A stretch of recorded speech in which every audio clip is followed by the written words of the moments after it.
ડીસા શહેર પોલીસ દફતરે નોંધાયેલા ઘરફોડ ચોરી અને મોટરસાયકલ ચોરીના વિવિધ બનાવોમાં શહેર સ્ટાફે મોટી સફળતા હાંસલ કરી થયેલ ગુનાઓ આરોપીઓ અને મુદ્દામાલ સાથે ઝડપી પાડતા શહેર પોલીસને ત્વરિત ક્રાઇમ ડિટેક્ટ કરવાની કામગીરીથી ગુનેગારોમાં ફફડાટ વ્યાપેલ છે।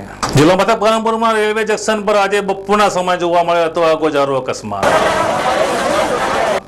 जो कि सदनसीबे अकस्मातों रेलवे इंजिन नुकसान ने बात करता कोई जानहानि न थता रेलवे तंत्रे राहत नो दम लीधो हतो। टाका फूटे या कोई जोर से आवाज़ महसूस हुई इंजन के नीचे से, तो वैसे मैंने मतलब गाड़ी कंट्रोल कर ली और पीछे घूम के देखा था, हल्का सा धुआं दिखाई दिया और थोड़ा सा आगे थोड़ा मतलब 10-5 फीट गया और पीछे घूम के देखा तो उसमें हल्की सी आग लगना शुरू हो गई थी। तो गाड़ी तुरंत करी और पावर को लोड से आगे क्लियर फटाफट किया और सिलेंडर आग बुझाने की पूरी व्यवस्था करी और अधिकारियों से ऊपर सबको संपर्क कर दिया था, मैसेज दे दिया था कि यार्ड के अंदर इतनी आग लग गई और ये पावर मतलब जल गया। Hindi film the burning train ने याद अपावता अकस्मातनी आ छे जीवंत तस्वीरों, जेमां रेलवे एंजिन अकस्माते थयुं छे आगमां स्वाहा। आ रेलवे अकस्मातनी विगतो जोईए तो दिल्हीथी हरिद्वार जती हरिद्वार मेल ट्रेन बपोરના 1 વાગ્યા આસપાસ પાલનપુર જંકશન પર આવતા ટ્રેનના એન્જિનમાં ધડાકેભેર ઓચિંતી આગ લાગી હતી। આ ટ્રેન પ્લેટફોર્મ નંબર 2 પર હતી। પ્લેટફોર્મ પાસે જ એન્જિનમાં લાગતા મુસાફરોના જીવ પડીકે બંધાયા હતા। પાલનપુર રેલવે જંકશન જિલ્લાનું મુખ્ય રેલવે સ્ટેશન હોય, અહીં મોટી સંખ્યામાં યાત્રિકો આવજા કરતા હોય છે। એન્જિનમાં લાગેલી આગથી સમગ્ર રેલવે પ્લેટફોર્મ વિસ્તારમાં અફરાતફરીનો માહોલ સર્જાયો હતો। જો કે તે બાદ રાહત અને બચાવની કામગીરીમાં રેલવે પ્રોટેક્શન ફોર્સના કર્મચારીઓ અને રેલવે પ્લેટફોર્મ પર કામ કરતા કુલીઓ તથા મુસાફરો પણ બચાવ કાર્યમાં જોડાયા હતા। થોડા સમયમાં એવું દ્રશ્ય ઊભું થયું હતું કે જૂની હિન્દી ફિલ્મ ધ બર્નિંગ ટ્રેનનું શૂટિંગ ચાલતું હોય। જો કે આ रियल अकस्मात હતો। तो मैं भागा इंजन की तरफ जाके ड्राइवर की तरफ इशारा किया गाड़ियों को। कैसे लगी वो मालूम नहीं। नीचे लग रही थी, मतलब एकदम चिंगारी टाप लपटें लगनी शुरू हो गई थी इंजन आते ही स्टेशन में प्रवेश करते ही। तो मैं एकदम चिल्लाया और फिर मेरे पास में वॉकी टॉकी थी जो हमारे मतलब पुलिस थाने में बताया, RPF थाने में, तो आग लग गई। और हमें कि जल्दी से स्टेशन मास्टर को और अपने ये जो फायर ब्रिगेड वगैरह सबको बुलाओ और तुम अपने अधिकारियों को बता दो ऐसे से आग लग गई है 3 नंबर प्लेटफॉर्म पे इंजन। तो फिर हमारा जो RPF इंचार्ज थे यहाँ पे सब मौजूद थे, महेंद्र सिंह और दूसरा स्टाफ सब दौड़ के आ गए। तुरंत फायर ब्रिगेड को बुला दिया था आग को कंट्रोल कर। અને આ અકસ્માતમાં ટ્રેનનું એન્જિન આગમાં સ્વાહા થઈ ગયું હતું।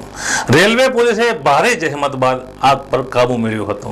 બચાવ કામમાં પાલનપુર અને અન્ય સ્થળોથી આવેલી ફાયર ફાઈટરની ટીમે દોડધામ કરી આગ પર કાબુ મેળવી આગળની કાર્યવાહી હાથ ધરી હતી। જે બાદ ક્ષતિગ્રસ્ત એન્જિન બદલી આ ટ્રેનમાં નવીન એન્જિન લગાડાયું હતું। 1 કલાકના હાઈ પ્રોફાઇલ ડ્રામા રૂપી અકસ્માત બપોરે 1 વાગ્યા આસપાસ બન્યો હતો અને બપોરના 2:40 કલાક આસપાસ નવીન એન્જિને આ ટ્રેન અમદાવાદ તરફ રવાના થઈ હતી। સમગ્ર ઉત્તર ગુજરાતમાં ટ્રેન અકસ્માતની વાત જોઈએ તો આ પ્રથમ બનાવ કહી શકાય। આ અકસ્માતના કારણો મળી શકેલ નથી। જો કે રેલવે પોલીસે સમગ્ર મામલાની ઘનિષ્ઠ તપાસ હાથ ધરી હતી। પાલનપુરમાં RTO સર્કલ પાસે આજે વહેલી સવારે શહેર પોલીસ ડી સ્ટાફે એક શકમન Santro car number GJ1 HE 3015 અટકાવી હતી। આ કારમાં પંચોર ઉગ્રની તલાશીમાં પરપ્રાંતીય વિદેશી દારૂની નાની મોટી 587 બોટલો મળી આવી હતી। પોલીસ જોઈ કાર ચાલક ફરાર થઈ ગયેલો હોય પોલીસે દારૂ અને ગુનાના કામમાં વપરાયેલ કાર કબજે કરી હતી।